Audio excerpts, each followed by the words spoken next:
నమస్తే. నేను మీ మాధురి. ఈరోజు మనతో పాటు ఉన్నారు మాడుగుల శివప్రసాద్ గురుగారు. నమస్తే గురుగారు. ఆశీర్వచనం తల్లి. గురుగారు, ప్రతి ఇంట్లో పిల్లల చదువు అనేది ఒక పెద్ద సమస్య. అంటే వాళ్ళని కూర్చోపెట్టాలి, చదివించాలి అనే దానికి తల్లులు చాలా ఇబ్బంది పడుతూ ఉంటారు. వాళ్ళని ట్యూషన్కి పంపించటము, లేదంటే వాళ్ళకి సమయం కేటాయించటము, ఇన్ని చేస్తున్నప్పటికి కూడా వాళ్ళకి ఫలితాలు వచ్చేటప్పటికి చాలా తక్కువ ఫలితాలు వస్తూ ఉంటాయి కొంతమంది పిల్లల్లో. ఇలాంటి పిల్లల్ని చదివించటం, అలాగే వాళ్ళని ప్రయోజకులు చేయటం ఎలా? శ్రీ మహాగణాధిపతయే నమః. ఐం మహాసరస్వత్యే నమః. శ్రీ లలితాంబికాదేవియే నమః. చిన్న పిల్లలకు, ప్రతి తల్లి జీవితంలో పిల్లలు యోగవంతులు కావాలి, నా పిల్లలకు మంచి భవిష్యత్తు ఉండాలి అని తాపత్రయపడుతూ ఉంటుంది. ప్రతి స్త్రీమూర్తి పడేటువంటి ఆరాటం ఇది. ఇంకా కొంత పెద్ద వయసు వచ్చినా, ఇంత వయసు వచ్చినా వీడు స్కూలుకు వెళ్ళడం లేదే, సరిగ్గా చదువుకొని రావటం లేదే, మేమేమో ఫీజులు కడుతున్నాము అని భార్యాభర్తలు ఇద్దరూ కూడా ఆందోళనలో ఉంటారు. ఇది చిన్నతనం నుంచి నేను చెప్పేటువంటిది ఇప్పుడు అలవాటు చేసుకున్నా, చిన్నతనం నుంచి అలవాటు చేసినా, ఏ వయసులో చేసినా పరమ పుణ్యప్రదం. ఎందుకు ఈ మాట అంటున్నానంటే, వాగ్దేవి యొక్క అనుగ్రహము పరిపూర్ణముగా ఉండాలి. మనం అందరూ ఏమనుకుంటున్నాము అంటే, సరస్వతి అమ్మవారిని పూజించాలి విద్య అని అనంగానే అనుకుంటాం. కాదనను. సరస్వతి అమ్మవారిని విద్య అధిపతి పూజించాల్సిందే. కానీ మనకు వాక్కు అనేటువంటిది కావాలి అని మనం అనుకున్నప్పుడు, మన గరళం, మన కంఠం ఏదైతే ఇది అద్భుతముగా మనకు మేలు చెయ్యాలి అని గనక మనం అనుకుంటే, పరమేశ్వరుడికి మనము చేసుకోవాల్సినటువంటి ఒక ఇది ఉంటుంది. ఏమిటి, ఏం చేస్తున్నాము అంటే, చాలామంది మనము కార్తీక మాసము వస్తేనో లేదో అనుకూలముగా ఉంటేనో చూసి పరమేశ్వరుడికి మనము పాలు, పెరుగు, తేనె, నెయ్యి, చక్కెర, పంచామృతాలతోనూ అన్నిటితోనూ అభిషేకం చేసుకుంటూ ఉంటారు. చెరుకు రసంతో చేస్తారు, విభూతితో చేస్తారు, గంధము, పళ్ళరసాలు అన్నిటితోనూ చేస్తుంటారు, కొబ్బరి బోండంతో చేస్తారు, చెరుకు రసం మామూలుగా. అయితే ఇక్కడ మన బిల్వదళాలు కూడా తీసుకువెళ్తూ ఉంటారు. అవును. మీకు ఒక్క మాట చెప్తాను చూడండి, ప్రతి తల్లి పాటించాల్సినటువంటి నియమం నేను చెప్తున్నానమ్మా. పిల్లలు అత్యద్భుతముగా రేపొద్దున కలెక్టర్ కావచ్చు, లేదా ఇంకా పై స్థాయిల్లో ఉండొచ్చు. వాళ్లకు వాక్శుద్ధి పెరగటము, మంచి భాషా జ్ఞానము రావటము, సమయానికి గుర్తు ఉండటము. చదివింది సమయానికి గుర్తుండాలి. అవును. అంటే పుస్తకములో ఉండేటువంటి విషయాన్ని మనము చదివినప్పుడు మన మస్తకములో పెట్టుకోవాలి, మన బుర్రలో ఉండాలి. సమయానికి టక్కు అనేది గుర్తు రావాలి. ఎక్కడికి వెళ్ళంగానే ఓహో దీనికి ఇది కదా అని అలా గుర్తున్న, నిజానికి జ్ఞాపక శక్తి పెంపొందింపజేయడం అనేటువంటిది ఎక్కడా ఉండదు, పెరగదు. ఉన్న జ్ఞాపక శక్తిని నిరంతరము వాడుకుంటూ ఉంటే, ఒక యంత్రము మనం రోజు ఎలక్ట్రానిక్ ఐటమ్స్ను రోజు వాడుతూ ఉండేటువంటి విధానం ఉంటే ఉంటుంది, వాడకుండా పెడితే ఏమవుతుంది? పాడైపోతుంది.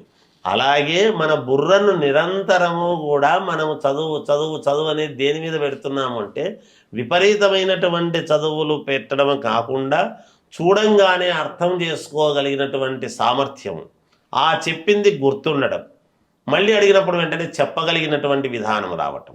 ఇది గుర్తుండాలి అంటే చేయాల్సినటువంటిది ఏమిటో తెలుసునా?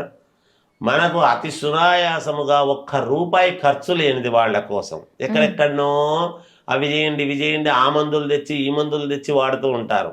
అలా కాదు. ప్రతి స్త్రీమూర్తి కూడా చేయాల్సింది ఏమి అంటే, కనీసం అంటే రోజుకు ఒక బిల్వదళము ఆవు పంచితములో అలా అద్ది పిల్లవాడికి తినిపిస్తున్నారు అంటే, ఆ తర్వాత చూడండి అమ్మా, నేను చెబుతున్నాను, ధైర్యంగా చెప్తున్నాను, ఖచ్చితంగా నా నంబర్ ఇవ్వండి అందరికీ కూడా. కొంతకాలానికి వాడిలో ఉండేటువంటి ఒక ఇది ఎంత పరిపూర్ణమైనటువంటి జ్ఞానవంతుడవుతాడో తెలుస్తుంది. బిల్వదళాన్ని తినిపించటం అదేం తప్పు కాదు. మనం తులసి తింటున్నాం, ఆవు పంచితం తులసి, ఉత్త తులసి తీసుకొని తినవచ్చును, తులసి చెట్టును. మనకు మన మేధా సంపత్తిని పెంపొందింపజేసేటువంటివి ఇవి. ఆలోచన జ్ఞానాన్ని పెంపొందింపజేస్తాయి, ఆధ్యాత్మికం వైపు నడిపిస్తాయి. ఉమ్, ఇవన్నీ కూడా క్రమశిక్షణ నేర్పిస్తాయి. ఇంకొకరిని తప్పుదోవలుగా తప్పుగా చూసేటువంటి విధానాన్ని మన ఆలోచనల్లో నుంచి, మన నరాల్లో నుంచి, రక్తంలో నుంచి పక్కకు పంపిస్తాయి. ఉమ్, ఉమ్. ఔన్నత్యం ఏదో మనం శరీరంలో ఉన్నప్పుడు ఉన్నతత్వమైనటువంటి ఆలోచనలు వస్తాయి, కానీ దుర్మార్గమైనటువంటి ఆలోచనలు ఎందుకు వస్తాయమ్మా? ఖచ్చితంగా రావు కదా. ఉమ్, మరి అది మనలో ఎలా లోపలికి, మన రక్తంలోకి ఎలా ఇమడింపజేయాలి అనేది ఆలోచన చేయాలి. బిల్వదళం, ఒక బిల్వం రోజుకు లేదు, రోజు మార్చి రోజు వాడికి అలవాటు కావాలి. రోజు నేను ఈ బిల్వదళం అలా ఆవు పంచితంలో అద్ది కాసేపు ఆగి తీసుకుంటున్నాడు. ఒకవేళ బిల్వదళం పచ్చిది ఆవు పంచితంలో తీసుకోవటానికి ఒకవేళ ఏదైనా సహకరించలేదు, కుదరలేదు అంటే ఆవు పంచితంలో అద్ది దాన్ని ఎండబెట్టేసి పొడి నూరిన తర్వాత పిల్లవాడికి ఇవ్వండి. ఒక పొడిలో, ఒక పండులోనో దేంట్లో అన్నా ఇవ్వండి. తప్పకుండా వాడికి బ్రహ్మాండమైనటువంటి తెలివితేటలు వస్తాయి. 100% చెబుతున్నా, 100% కాదు. ఇది పాటించాలి. ఉమ్, ఆవు పంచితముతో మనము మామూలుగా ఒక చుక్క బకెట్లోకి వేసుకొని రోజు స్నానం చేయాలి. చేస్తే ఏమవుతుంది అంటే ఈ గ్రహదోషాలు అని, మామూలుగా ఎక్కడికో వెళితే ఏదో మనకు కొంచెం దాటుడు వ్యవహారం అని, ఇవన్నీ కూడా ఉండవు. అందుకే పూర్వం ప్రతి ఇంట్లోనూ గోమాత అనేటువంటిది ఉండి ఆ గోమాత పుచ్ఛానికి నమస్కారం చేసుకొని వెళ్ళేటువంటి తత్వం ఉండింది. రాగానే గోవును తాకేవాళ్ళు. ఉమ్. ఎటువంటి దిష్టి దోషాలున్నా పోయేటివి ఆ గోమాత తీసేస్తుంది.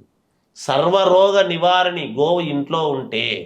అందుకే పూర్వకాలం వాళ్ళు 100 సంవత్సరాలు పైన బతుకుతూ ఉన్నారు. కారణం ఏమిటంటే గోసేవ. ఆవు పాలు, ఆవు పెరుగు, ఆవు పేడ, ఆవు పంచితము, బిల్వము, తులసి, వీటిని ఎక్కువగా తీసుకునేటువంటి తత్వం. ఉమ్, పటిష్టత. పిల్లలకు బిల్వదళం బాగా ఎండబెట్టి 6 నెలల వరకు అదే బిల్వాన్నే పూజ చేసి అలా నీళ్ళల్లో అద్ది మళ్ళా పరమేశ్వరుడి మీద పెట్టి పూజ చేయొచ్చు అన్నాడు. దానికి అపవిత్రత లేదు. బిల్వం ఆ, ఎన్ని రోజుల వరకు చేయొచ్చు? 6 నెలల పాటు చేయవచ్చును. బిల్వదళ అంటే ఒక ఉత్తరాయణం, దక్షిణాయనం, మనకు ఆయనములు 2. అవును, ఇది 6 నెలలు, అది 6 నెలలు. అవును. అంటే 6 నెలల పాటు ఒకటే బిల్వాన్ని అలా నీళ్ళల్లో అలా పరమేశ్వరుడి మీద పెట్టవచ్చును. ఓకే. 6 నెలల పాటు చేయవచ్చును ఒక బిల్వదళాన్ని. ఉమ్, అటువంటివి మనకు చాలా ఉన్నాయమ్మ. పిల్లలకు జ్ఞాపక శక్తి, చదువు కోసం చేసేటువంటివి. వీటికి ఇంకా కొన్ని చాలా అనేక రకాలు ఉన్నాయి. మళ్ళీ మనం చెప్పుకున్నప్పుడు ఇంకా చాలా చెప్పుకుందాము. ఒక్కొక్కటి చెప్పుకుంటూ వెళదాము. బాగుంటుంది. ఇలా చేస్తే పిల్లలకు జ్ఞాపక శక్తి, వాళ్ళు చదువుల్లో ముందుంటారు. మన పిల్లలు మంచి దేశం గర్వించదగ్గ పిల్లలుగా తయారవుతారు. ధన్యవాదాలు గురుగారు. జయోస్తు.